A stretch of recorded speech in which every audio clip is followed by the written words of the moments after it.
Hi, I'm Kristi Nedderman with the City of Dallas Municipal Archives. In celebration of Women's History Month, I'm speaking with a number of women leaders in Dallas who are sharing their stories of trailblazing and helping to transform our community with their dedicated service. Great to be here. My name is Regina Montoya, and I am a member of the Dallas Summit, one of the original members. All right.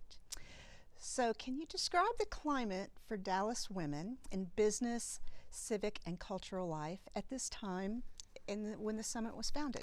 When the summit was founded in the late 80s, early 90s, it was an interesting time for women in business across the country, but certainly in Dallas. At that time, women would find themselves as the only woman in the conference room, the only woman in the meeting.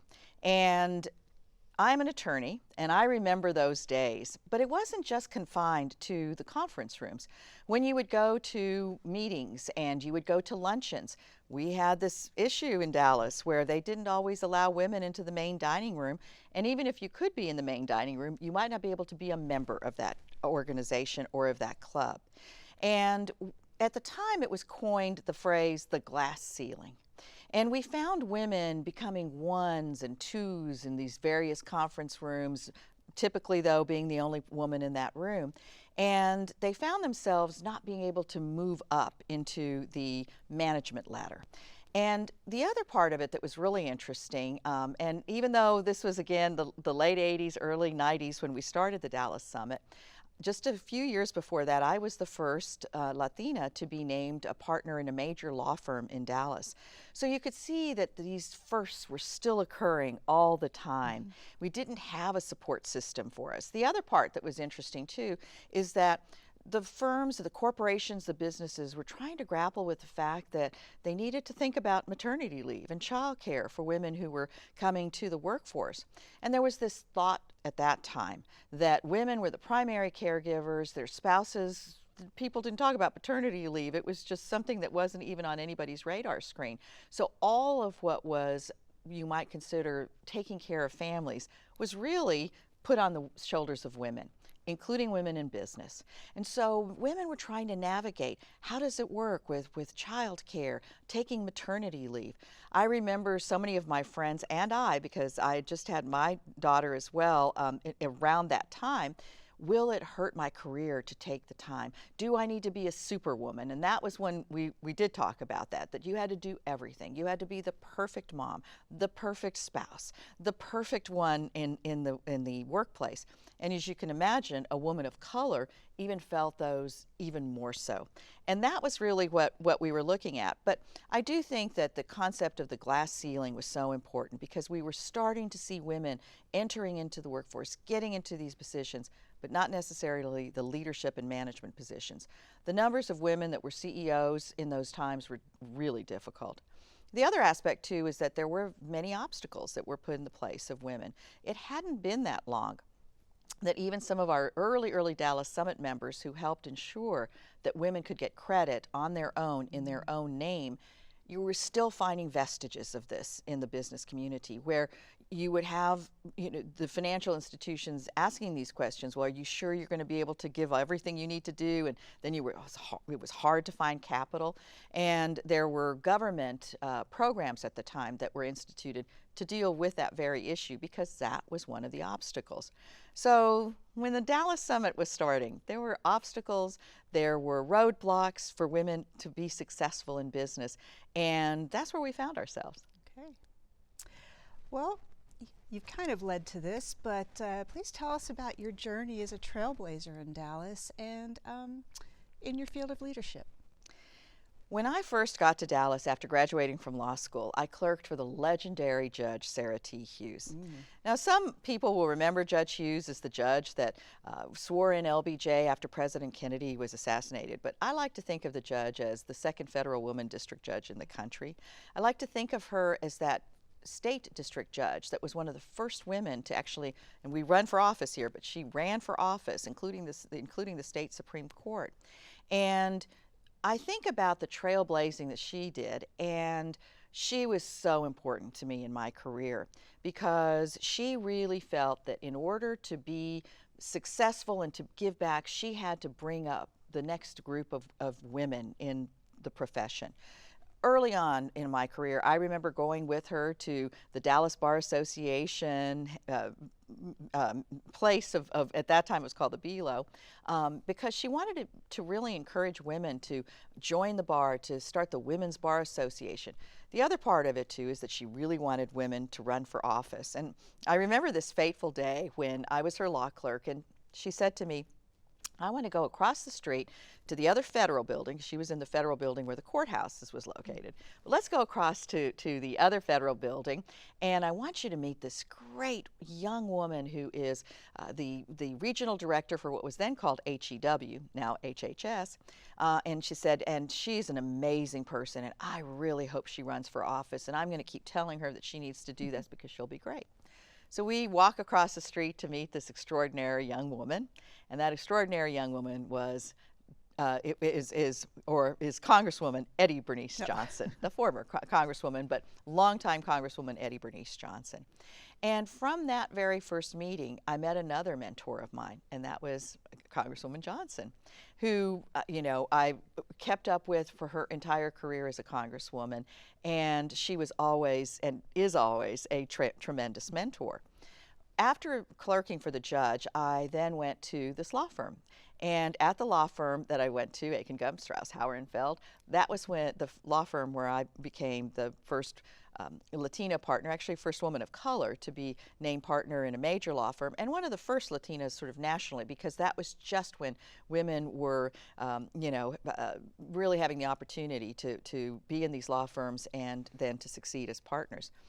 You know, when Judge Hughes started out as a judge, as an attorney in Dallas, women were not in the big law firms, so that was an avenue that was not even available to her. And her husband was an attorney, and she had another friend who had graduated, another woman attorney from her law school, George Washington, and her husband was an attorney as well.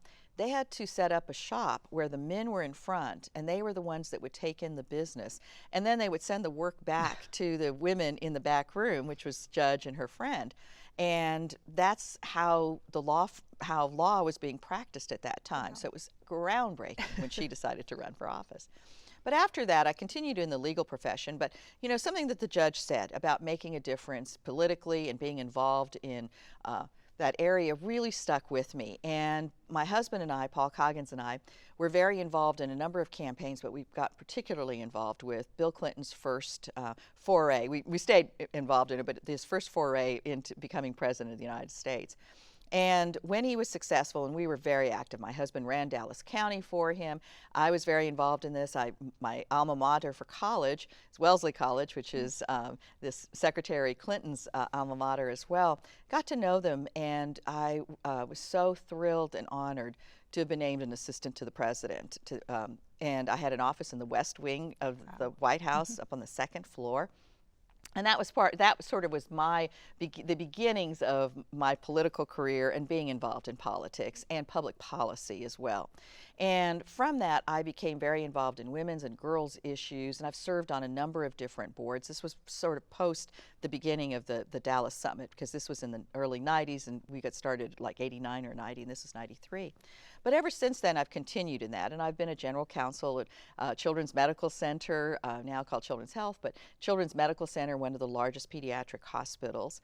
And President Clinton also appointed me to a position as a United States representative to the General Assembly of the United Nations. Wow. So I've continued in that, and now the law I practice is still in healthcare, but most importantly, I'm engaged in those items that really I'm passionate about, and that is trying to reduce childhood hunger and trying to ensure that there isn't food insecurity for people.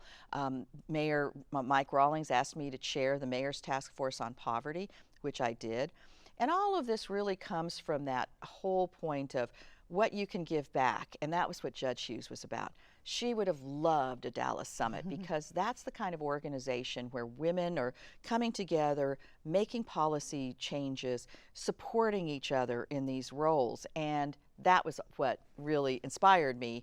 And I think so much of what she said to me inspired me in the future as well. Well, I'm getting inspired just listening to you. Well, what advice would you give to young women leaders in Dallas today? I would tell them, be authentic.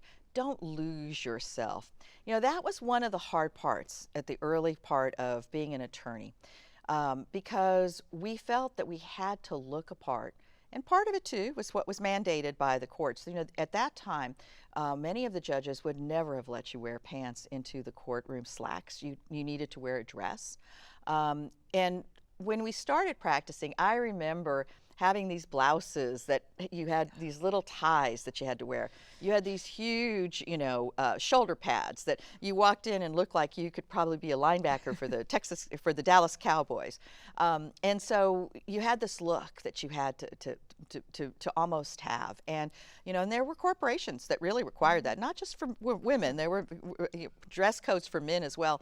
But there was certainly this concept of what you needed to look like. And even if it wasn't you or whatever it was, that's what you had to do.